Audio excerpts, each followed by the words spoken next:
জিজ্ঞেস করে, তাহলে বলবি ও বেড়াতে গেছে। ঠিক আছে।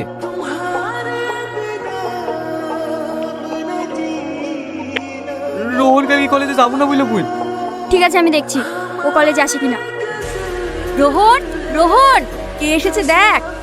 কে মা? তুমি এসছো? কল করোনি তো? আমার ফোনে রিচার্জ শেষ তো, তাই ভাবলাম একবার ডেকে নিয়ে যাই। তুই এখনো রেডি হওনি যে? দেরি হয়ে যাবে না? হ্যাঁ যাচ্ছি। তুই কলেজে যাবো না বললি যে? কখন বললাম যাবো না? এই পাগলের কথা। মা তুমি বসো, আমি তোমার জন্য চা করলে আসি।